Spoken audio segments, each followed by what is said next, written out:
It's royal green hojari from Oman. It's frankincense.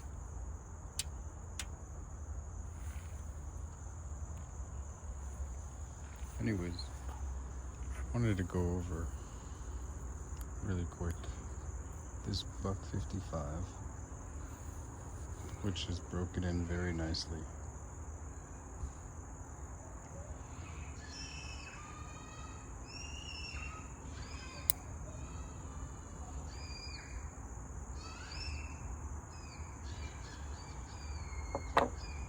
And I'd like to compare it to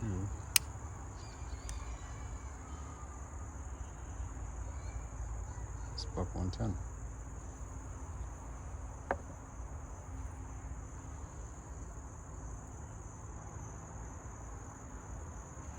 Now, I don't know who the hell said that this was made to be half the size, but that is a quarter for sure. But the price is the same. That's my qualm. I love this blade. This was my accidental buck 110. The one I accidentally added to my shopping cart around Christmas time and purchased. Just a stock buck. It's so sturdy. I've bought 2 custom buck knives since I've gotten this one, and they've come with defects, which is kind of annoying. I can honestly say, though, that these brass bucks with the pins and the ebony scales, when they come stock, are absolutely perfect. Lock up, no blade wiggle, and I've kind of used this thing quite a bit. Not that much, it's only a year old, if that, but I've used it. This is very surprising that this one is the same damn price. Now, I love this buck, the buck 55. It was made in the same year. Very awesome. Love it. And this one I've actually used quite a bit more. Bared down on it, whittling. Still solid lockup. I stand by it. Ebony scales. Brass bolsters. They're absolutely perfect, but those custom bucks I got, they sucked. Pissed me off.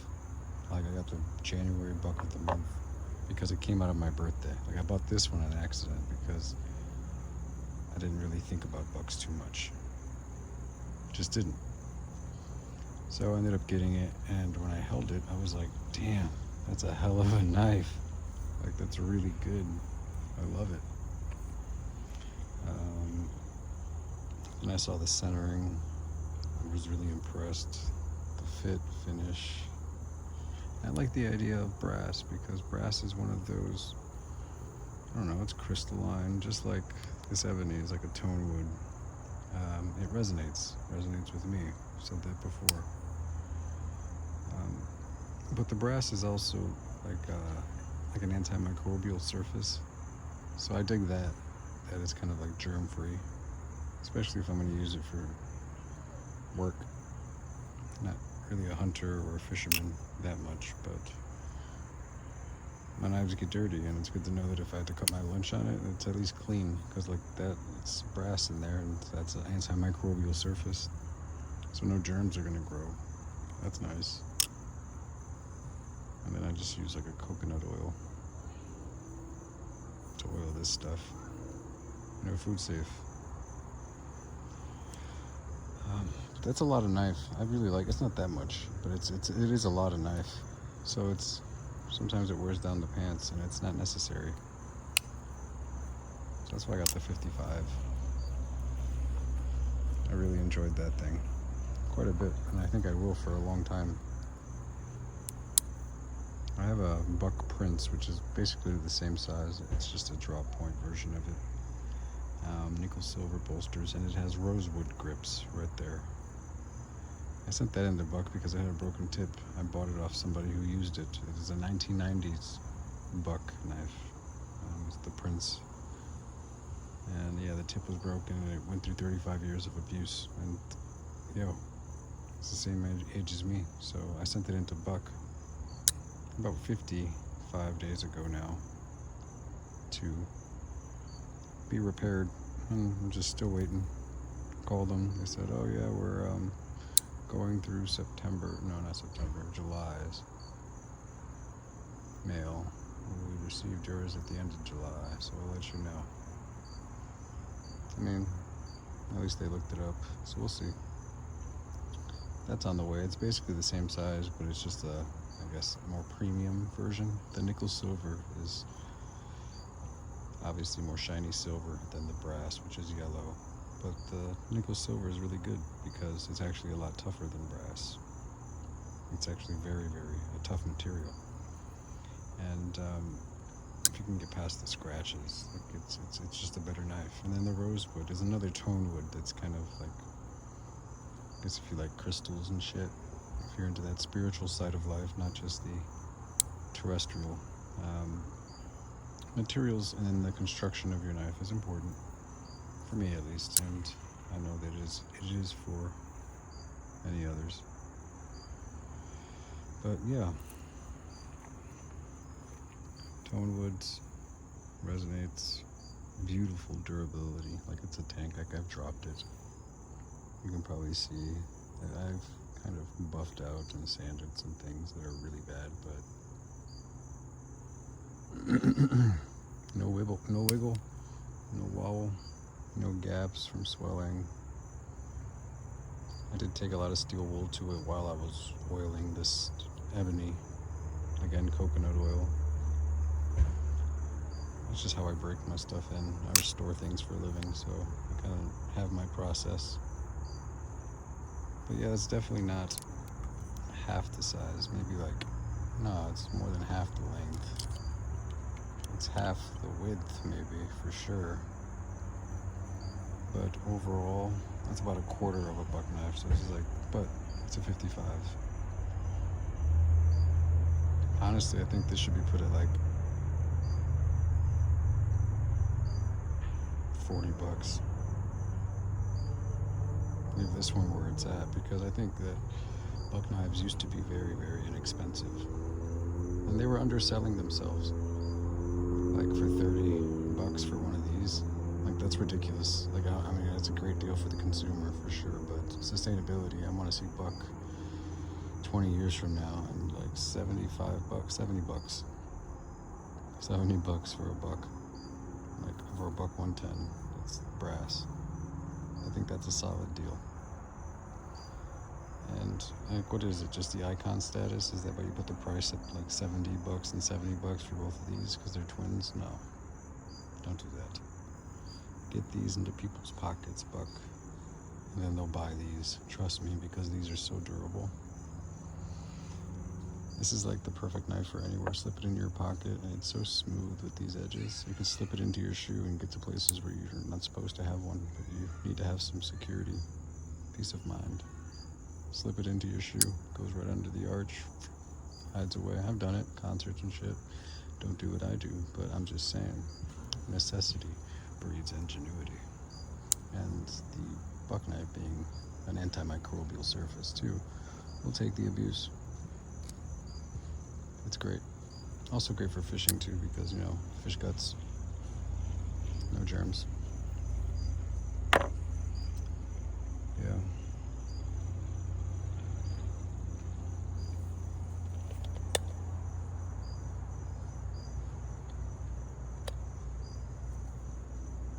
Oh, I'm redoing this little neck pouch I have. I got the Victorinox mini champ in here, but what I'm actually going to do is modify one of these tools. Not that one. Not that one. Not that one. Where the hell is it? There's so many.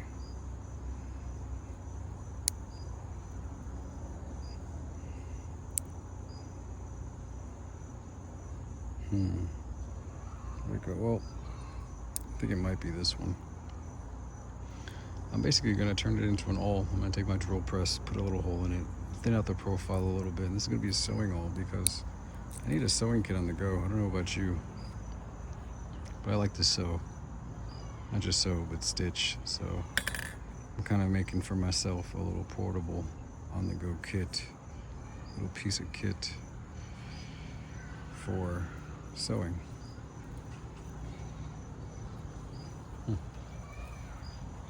Let's see. I guess just so I can make a short out of this long video later. This is gonna be what's in my pockets today. I'm just messing around with this, but buck 110, Farmer X, brass flashlight. I'm pretty sure that's it. Oh, and I'm back from vacation, so I'm gonna get to throwing. Can't get complacent. That was the Essie Azula.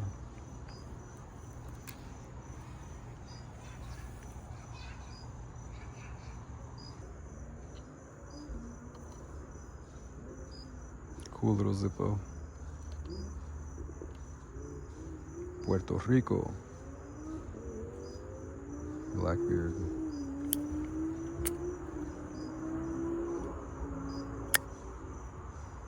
Oh, here's a little life hack, so I can make, I guess, another little short.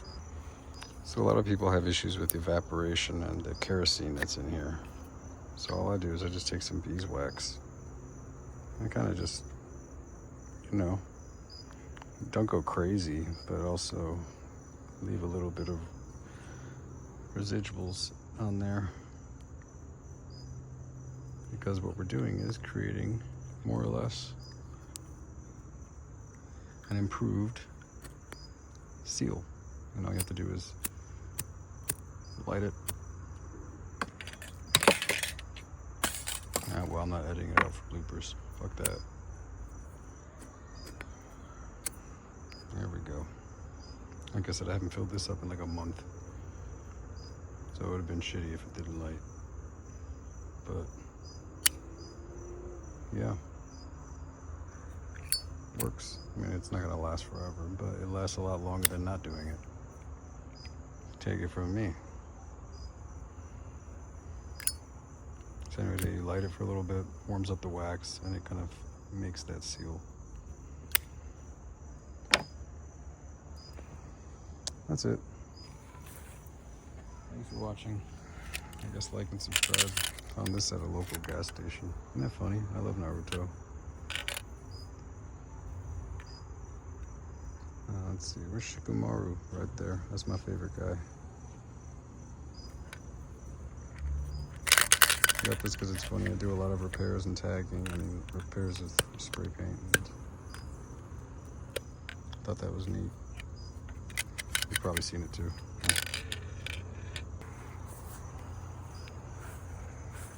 Whoa. There we go. Like I said, thanks for watching. Like, subscribe. Appreciate the support.